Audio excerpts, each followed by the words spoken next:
So back when you were 26, you decided to start your own agency. So what were you thinking then when you Well, decided to do that? there's a little story. I was at the time a partner, sort of in name only, with two guys, and we were doing PR and government affairs. And the guys got into a little bit of trouble politically. And I thought to myself, well, I've been doing the work and I've been bringing in the business. They were taking out the money. So I thought, why not? I can do this by myself. Obviously, I didn't know what I didn't know, but I That's did know good. how to do the business and I knew I could bring the business in. So that's how I started. Wow. And how has the agency world changed, just in general? Everything is cyclical in some senses. So, for example, the tendency to either go with big agencies or with boutique agencies sort of changes. We're kind of back to the boutique agencies in many respects. I mean, what we've seen, especially this last year, actually, is people are going back to the people that they know and trust, without having it, because it's hard to build relationships and things like that right now. But I would say the biggest things, obviously, are technology, of course. Technology has changed everything. Social media has changed everything. And the other thing that's changed a lot is the emphasis on influencer groups. I mean, we specialize in influencer outreach, but it's completely changed from what it was, 20 years ago, 30 years ago. Now it changes, exponentially. And there are so many tools and analytical tools and, so much software, so many things that you can do that you couldn't do then, which is very exciting. I mean, you can really reach out and touch whoever you want to, much easier, much faster, and much more effectively now. We're in Washington, D.C. We have a lot of our influencer work is obviously in the political, government, diplomacy, policy area, et cetera, but not solely. We don't do B2B, or we don't work on consumer affairs necessarily. So ours is more in the realm that I just mentioned. Mhm. But it's harder to reach people now. Obviously, this last year it's been a real challenge. So the relationships you built were really incredibly important.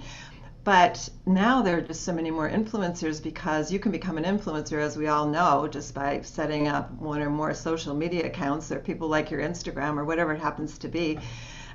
So it's more complicated. It's way more complicated, but it's really interesting. I mean, I find it very fascinating, and as I said to one of my younger staff people yesterday, I love it when I'm learning something new every day, and the fact that you can continue to do that, but albeit at warp speed at the moment, Yeah. is just great. Now you've had influence on a lot of communicators coming up in their careers. And what's some advice that you would give a communicator now, someone young, right out of college, wanting to get into PR, communications field? What's some of the best advice you can give them? So I say this always to young people, although I say this to anyone actually, is I think you have to find something that you're passionate about. You know, um, Too often, especially young people coming out of school, will grab the job, Mhm. and it might not necessarily be the right path for them. Sometimes they need to look around a little bit more. They need to figure out, what's going to make them happy when they go to work every day. Because what I see a lot of movement. I think everybody sees a lot of movement with young people, but I don't think that I don't think that young people especially think about themselves in the process. I don't think they think about, am I really interested in, military or sports or whatever it happens to be, music, etc. Is that a passion of mine, or is that just something I'm really interested in at the moment? You can easily weed out the people who've thought things a little bit through versus those who just like, oh yeah, that's like a nice shiny dime, I'm going there. Yeah, that's great advice. And what about advice that you've received over the years? You have some best and worst?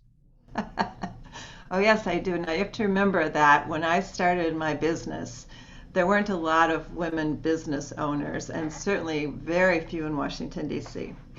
So the first piece of business advice I got was actually, it was a piece of advice I've never ever forgotten because I was looking for, I wasn't actually even in my business at the time, but was thinking about doing it. And I went to speak to the chief of staff for a senator, and he said to me, "My best advice to you, Susan, is to go to secretarial school. Because without secretarial skills, you'll never go anywhere." Walked out the door and thought, over my dead body and yours, this is never going to happen. It just made me more, intent Resolute. doing my own thing. Yes, exactly. Um, Other pieces of advice I got around that time when I started my first, when I first started my business, I had, these were for men, right? These are for men. One of them said to me, no matter what, act as if you know what you're doing, and then go figure it out. Don't let people know that you really don't know how to do something.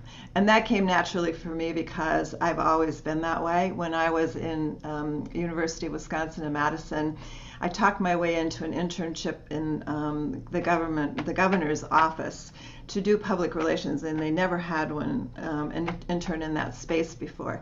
And so the press secretary said to me, "Well, do you know how to write radio copy?" And of course, I'd never done that in my life, but I said, "Yes, of course, I know how to write it," and I figured I would by the time I got to the to the job, and I got the job.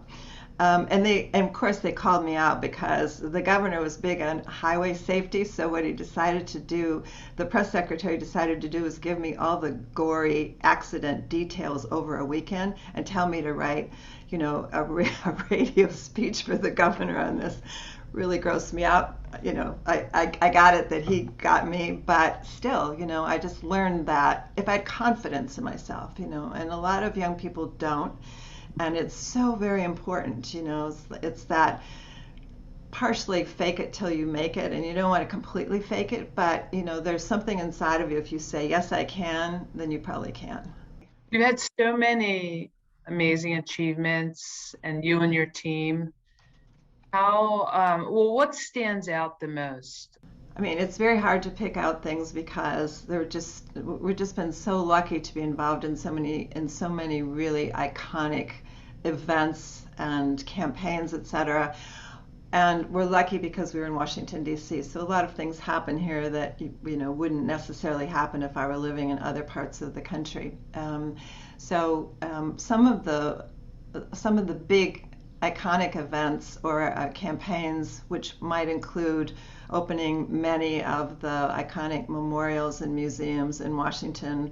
The Women's Memorial at Arlington Cemetery, there was nothing like the opening of that because it was 30+ thousand women all lined up on the road going into Arlington Cemetery, many of them in the uniforms from World War II, from the Korean War, etc. It was just extraordinary experience. And it was a whole week full of events and things, but I just will never forget that sight, And of course, the dedication of the Martin Luther King Memorial and the World War II Memorial and just finished World War I Memorial and of kind of the first look. Those are all really important. But I think more important for us is that I figured out a way to match up my passions to get involved in social causes around the world with the business. So, we could do well, we could be successful, but we could also do good. And it's what attracts people to come to Susan Davis International, and what keeps me going after all this time. I mean, there's a lot to do and a lot we can do. And, we've been involved in some wonderful, wonderful causes. And actually right now, I chair the board of a girls' school in Afghanistan. And our school has over 800 girls in it, and we pay for everything for them. We are outside of Kabul, fortunately, but of course this terrible tragedy in Afghanistan has shaken everyone to our core. And trying to figure out now, how do we bring visibility to girls' education in Afghanistan and keep people supportive at this tenuous time, in our relationship, the U.S. relationship with Afghanistan, and protect our girls, keep girls' education going there. It's great, and my team loves working on things like this. Obviously, we do it pro bono, but we have the bandwidth and the ability to do it, and it just, it's just important to us. Can you share the name of that school or ways for Yes, our yes. listeners to find out more? I would love to. It's Razia's Ray of Hope Foundation. It's raziasrayofhope.org here in the U.S. It's the Zabuli School. And we're building a second school right now where the walls are going up, and by next year, we will be able to take many more girls. I should say that our waiting list for girls is over 2.5 years long. Oh, That is, we wow. started with 100 girls about 11, 12 years ago, and our waiting list is multi-years long. So it's such an important cause. And those little girls will say, I want to be a ballerina, I want to be the president, I want to be a doctor. She might be able to be a doctor, maybe a ballerina. President might be a big stretch. Because up until a couple of years ago, even, our girls were not allowed to go outside of their villages, even to go to university. But the cultural change that came from this school and their education and the education of the parents has now allowed them to, their parents who will allow them to accept scholarships to the universities in Kabul, even in Germany, even Turkey, etc. It's Wow, it's amazing, incredible. the change. Yes. Thank Yeah. you for doing that. Yeah. It's amazing. So one last question in terms of talent at Susan Davis International and sort of what you look for, what you and your team look for when you hire people to join your team. What are some of the attributes of great agency team members? Yeah, somebody asked me this question yesterday who wanted to come work for us, and I mean it's very easy for me to say. I'm looking for people who have great intellectual curiosity. I'm looking for people who are passionate about something. I don't really care what it is. I just want to know that you've got enough inside of you that you can be passionate about something. And to be honest, I'm looking for people who are good writers, because that's a skill that seems to be Amen to that. fast disappearing. So, if I can find people who have that, then I think they're a team. And I always say, look, I'm making this decision on whether or not that person is a team. Well, thank you again, Susan, and congratulations on your honor this year. We look forward to watching even more great things come from you and your team. Oh, well, thank you for the honor. I really appreciate it.